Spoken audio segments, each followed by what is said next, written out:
दोस्तों, ब्रह्मोस 2 एक ऐसी मिसाइल है जिसकी चर्चा देश में ही नहीं हो रही बल्कि इसकी चर्चा विदेशों में भी हो रही है और फ्रांस की तरफ से भी एक खबर निकल कर आ रही है। पहले हम फ्रांस की बात कर लेते हैं, फिर हम ब्रह्मोस 2 की तरफ आएंगे। अभी हाल ही में फ्रांस की रक्षा मंत्री भारत का दौरा करके गई थी, लेकिन उस समय बहुत लोगों को ये जानना था कि भारत और फ्रांस के बीच में किस तरीके के रक्षा समझौते हुए, लेकिन उस समय इतनी साफ जानकारी निकलकर सामने नहीं आ पाई थी। लेकिन अब फ्रांस की तरफ से भारत को कई ऑफर दिए जाना शुरू कर दिए गए हैं। फ्रांस की तरफ से फ्रांस के राफेल एम भारत भी आ रहे हैं और यह उम्मीद लगाई जा रही है कि इस साल के अंत तक भारत फ्रांस से 4 राफेल एम लेकर लीज पर अपने विक्रांत को ऑपरेशनल कर देगा। फ्रांस ने हमें न्यूक्लियर सबमरीन का ऑफर भी दे दिया था, लेकिन हमें सबमरीन नहीं चाहिए बल्कि हमें उसका फॉर्मूला चाहिए। यह खबर खुद रक्षा मंत्री राजनाथ सिंह ने मीडिया से बात करते हुए बताई थी। हम बता दें कि भारत और फ्रांस के बीच एक ऐसा समझौता होने जा रहा है जहां पर यह आर्मी के लिए एक हथियार बनाने जा रहे हैं और यह एक टैंक होने वाला है जिसका नाम सामने निकल कर आ रहा है, बैटल टैंक, जो कि फ्रांस का सबसे खतरनाक टैंक होने वाला है। यह फुल्ली ऑटोमेटिक टैंक है और इसे 3 चालक द्वारा ऑपरेट किया जा सकता है। फ्रांस में खास तौर से इसे दुश्मन इलाकों में गोलीबारी करने के लिए विकसित किया था। इसमें कई ऐसी चीज़ें पाई जाती हैं जो कि हर टैंक में आसानी से नहीं मिल पाएंगी और अब जो खबर निकल कर आ रही है इसमें यह साफ साफ पता चलता है कि अब यही टैंक फ्रांस ने भारतीय सेना के लिए तैयार कर दिया है, जो कि भारतीय सेना में इस्तेमाल किए जा सकते हैं। और भारत के तरफ से जो खबर निकल कर आ रही है उसमें यह पता चल रहा है कि भारत अपने 1700 टैंक को जो पुराने हो चुके हैं उसे T-72 से रिप्लेसमेंट करने जा रहा है। आपको हम बता दें, अभी हाल ही में इंटरव्यू के दौरान सुधीर कुमार मिश्रा ने ब्रह्मोस 2 को लेकर कई सारे खुलासे किए हैं।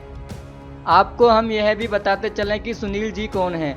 यह DRDO में जनरल रह चुके हैं और इनकी कही हुई बात पूरी तरह से सही होगी, क्योंकि यहाँ पर यह DRDO में काफ़ी समय तक काम भी किए हैं और अभी हाल ही में यह रिटायर हो गए हैं।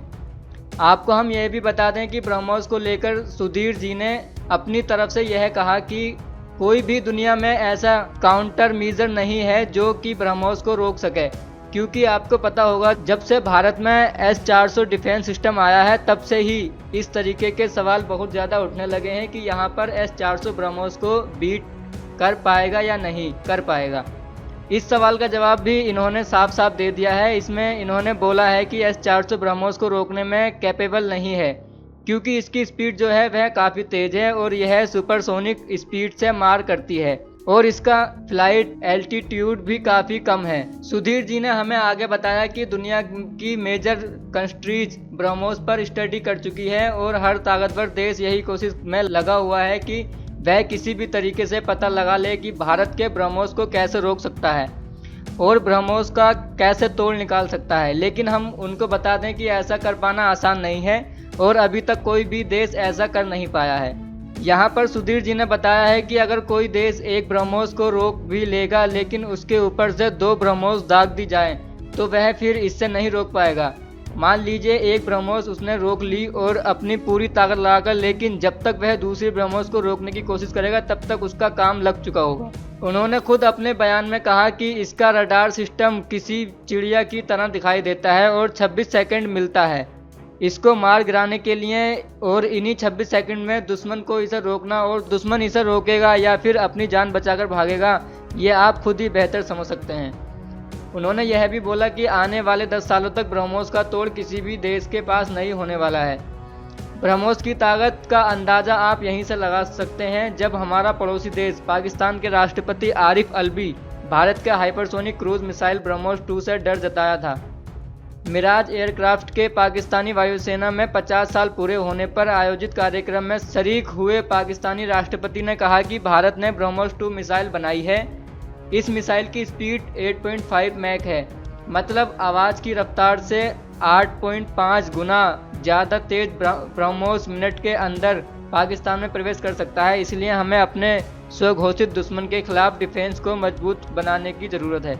ब्रह्मोस की रफ्तार और अचूक निशाना इसे सबसे घातक हथियारों में शुमार करता है। यह मिसाइल 9800 किलोमीटर प्रति घंटा की स्पीड से 1000 किलोमीटर की दूरी पर बैठे दुश्मन को पलक झपकते ही खत्म कर सकती है।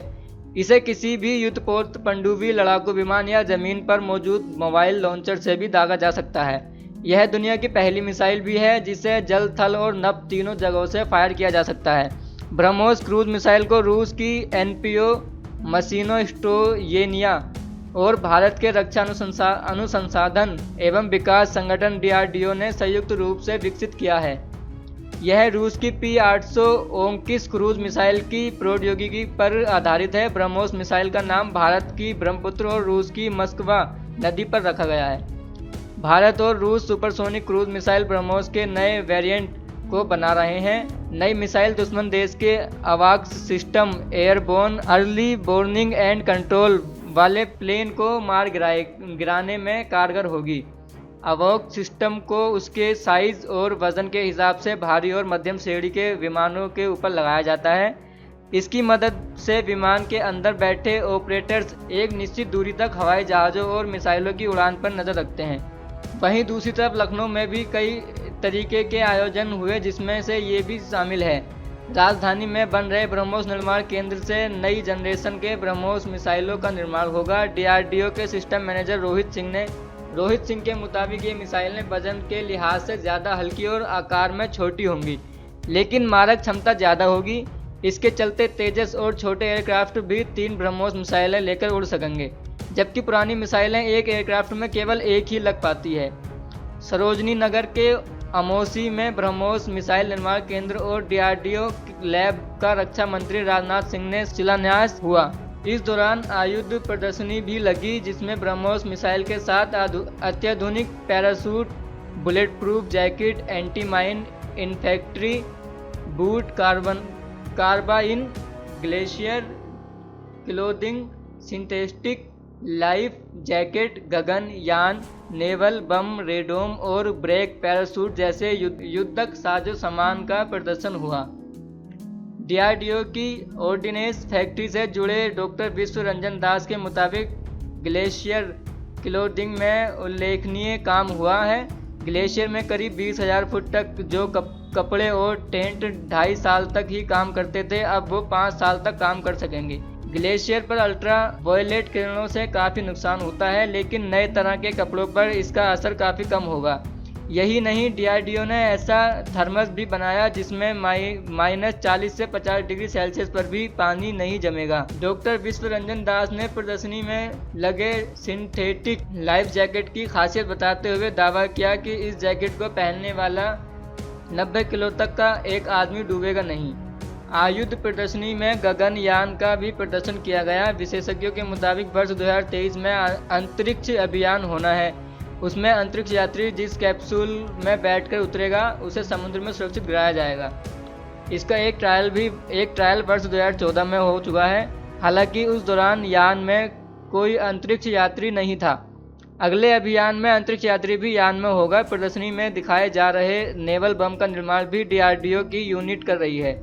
यह बम हवा से समुद्र में गिराया जाता है और उसके बाद यह अपने आप अपने टारगेट को खोजकर नष्ट कर देता है।